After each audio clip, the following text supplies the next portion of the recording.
La parole est à Madame Marion Maréchal Le Pen pour les non-inscrits pour 5 minutes.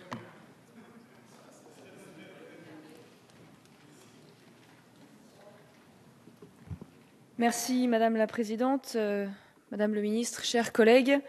La nation, ça s'hérite ou ça se mérite. Cette idée de bon sens permet d'unir les Français par une communauté d'histoire, mais ça vous fait du bien de vous le rappeler quand même, une communauté d'histoire, de culture, de valeurs et d'intérêts qui forment, comme l'écrivait Bainville, la richesse intellectuelle et morale de la France, son équilibre, son génie. Cet équilibre, 40 ans de laxisme d'État, d'immigration incontrôlée, que vous le vouliez ou non, et de mépris de l'idée nationale l'ont rompu. Les causes qui incitent aujourd'hui le législateur à revoir le processus d'exclusion de la communauté nationale doivent être regardées en face, libérées des œillères du politiquement correct.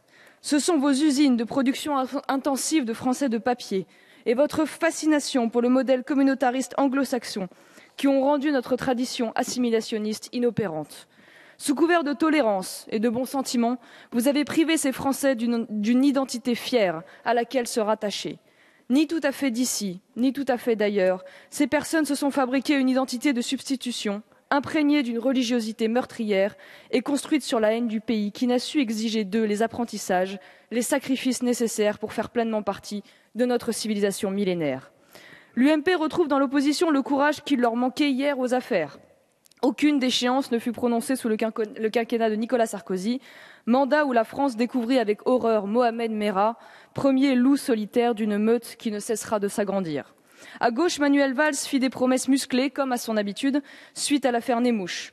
Le voilà Premier ministre, mais aucun projet ne fut jusqu'ici inscrit à l'ordre du jour.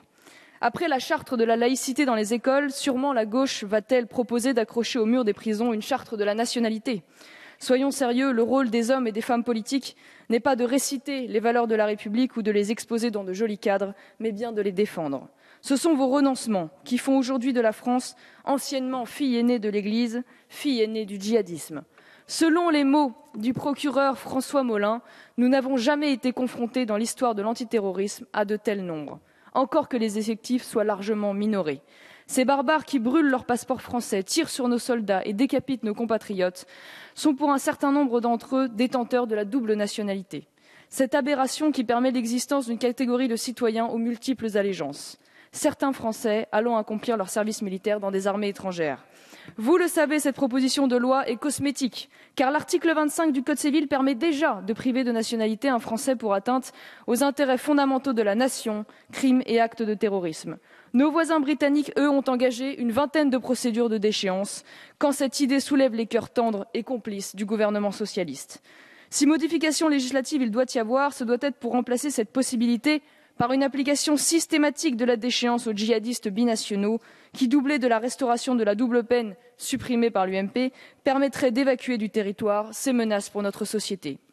Retrouver la valeur de la nationalité française pour susciter à nouveau son respect, tel est le projet ambitieux que les Français attendent que nous portions. Pour cela, il suffit de regarder dans le rétroviseur du suicide français et de voir la succession des choix laxistes qui nous ont conduits jusqu'ici. Parmi eux, la suppression sous l'impulsion de Madame Guigou en 1998 de l'alinéa 5 de cet article 25 du Code civil qui donnait la possibilité de retirer la nationalité octroyée à un naturalisé ayant été condamné en France ou à l'étranger pour un crime entraînant plus de 5 ans d'emprisonnement selon le droit français. Restaurer cette disposition enverrait un message salvateur. Devenir français implique des devoirs et un comportement exemplaire. Si vous rompez ce contrat, vous n'êtes pas le bienvenu. Le rapporteur de la présente proposition a osé quelques initiatives significatives que je salue. Je pense à la perte de nationalité pour le djihadiste né français. En effet, de nombreux binationaux visés par cette loi sont nés sur notre sol et ont donc bénéficié d'une acquisition automatique de la nationalité à leurs 18 ans. Ce droit du sol a été maintenu dans le Code civil par Napoléon pour soutenir les effectifs de la Grande Armée. Aujourd'hui, ce droit du sol, devenu inadapté en raison de flux migratoires sans précédent, alimente les rangs d'organisations qui combattent la France. Triste ironie de l'histoire. Quant à la dégradation nationale, elle paraît être une bonne réponse à l'impossibilité de créer des cas d'apatridie en retirant leurs droits civiques, politiques et l'accès à certaines fonctions publiques aux seuls Français. Je voterai ce texte pour le symbole, bien que l'arsenal du droit est déjà en grande partie à notre disposition, vous l'avez soulevé, il ne manque en réalité que le diagnostic des erreurs passées, le courage et la volonté. Malheureusement, ces qualités ne se votent pas dans l'hémicycle. Merci, Madame la